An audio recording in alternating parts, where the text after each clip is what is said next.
This is 365 Days of Movies, a series where I look at my top 365 movies.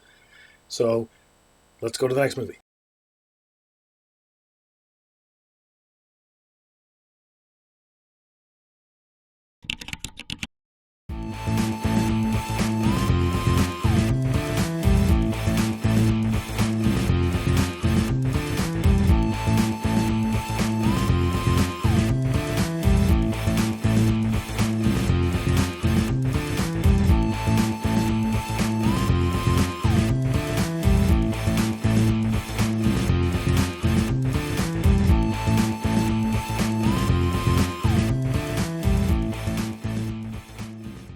Number 2, Once Upon a Time in Hollywood.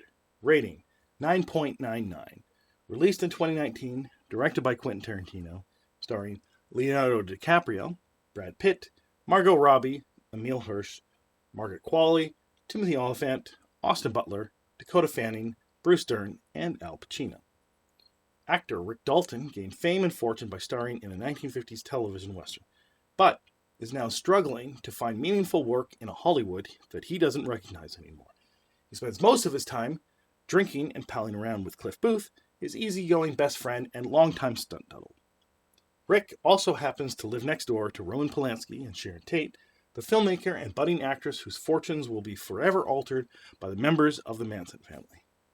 This movie is just so wonderful, and a lot of the reviews afterwards and the commentary afterwards from fans involved too much driving around by Brad Pitt and I guess Margot Robbie and Leonardo DiCaprio. Although Brad Pitt does 90% of the driving in this movie, and I don't understand because the whole point of this movie is deconstructing Hollywood, and all of those driving scenes involve all of Hollywood and LA in general, but specifically LA is built on Hollywood, and every single thing that the driving goes through is the things that are fed by the giant movie complex of Hollywood. And of course, Leonardo DiCaprio's character Rick Dalton is becoming disillusioned because Hollywood is moving beyond him, and he was once at the top or an A-lister in television and possibly could have been an A-lister in movies, but times changed and Hollywood changed, and he doesn't know how to interact with that Hollywood anymore. And to some degree, Cliff Booth has recognized this as well. However, he's much more adaptable, and one of the reasons is because he's out of the limelight and he doesn't have a persona to put forward. And another one of the criticisms was the dealing with Cliff Booth in a movie flashback scene where he fights Bruce Lee, and that scene is somewhat historical, but it was actually a wrestler named Gene LaBelle, and he wasn't that nasty towards Bruce Lee. Really, he was brought in by other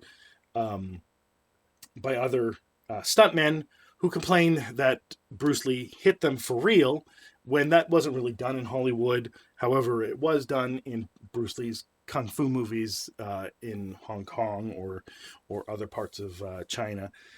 And so there was just this disconnect between Bruce Lee and the others because he thought probably that it's disrespectful not to hit them when you hit other people because they're supposed to be tough and be able to take it.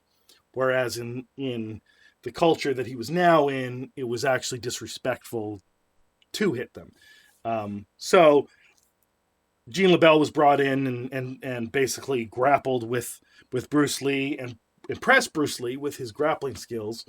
And then the two trained together and became friends. In this movie, Cliff Booth isn't like that. He's more of a... it's mentioned that he's a U.S. Special Forces veteran, and so he's got a background in physical combat and specifically martial arts, but a Western style of martial arts. And I like the fact that it shows a combat between two styles of martial arts, And of course, Bruce Lee himself was influenced by Western martial arts as well as Eastern martial arts, and took the best of both and combined them into his special style that is possibly one of the superior forms of martial arts.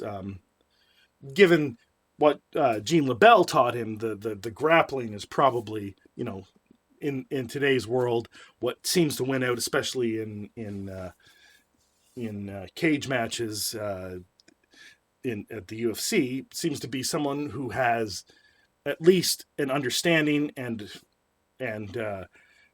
respect for Brazilian jiu-jitsu. So that, obviously, the grappling is very important, and Rick shows that in this scene. And a lot of people, to get back to it, objected to this depiction of Bruce Lee, but he was probably an arrogant person at times, just like everyone can be. And that's just because he's depicted as arrogant, or that even if he was arrogant his whole life, that shouldn't matter. He was so talented that he deserves to be arrogant about it. There wasn't anyone on his level, except maybe Jean LaBelle at the time, or at the very least, there were very few people on his level.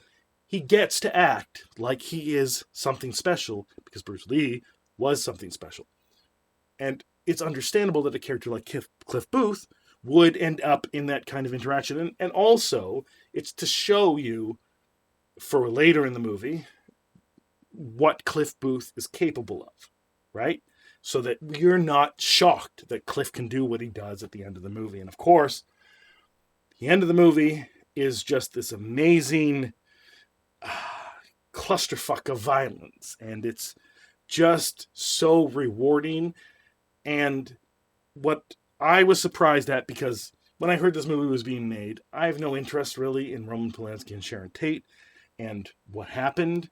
And also, I like some of Roman Polanski's movies. And of course, he has this controversial past where he's done something terrible himself after the fact. And I don't generally care about the death of people that were dead well before I was born, or the, I guess technically, I guess this was sometime around the time that I was born. But I mean that people that I don't know and things that happen that have nothing to do with me don't really affect me. So I'm not that interested in Sharon Tate or her death or the Manson family. That stuff flies under my radar. And that, when I was going to watch this movie, I thought I may not like this movie because it's about a subject I don't care about. But Quentin Tarantino made me care about it. And now I understand, the way that people feel about Sharon Tate and how her death affected Hollywood and the people around her and the world as a whole.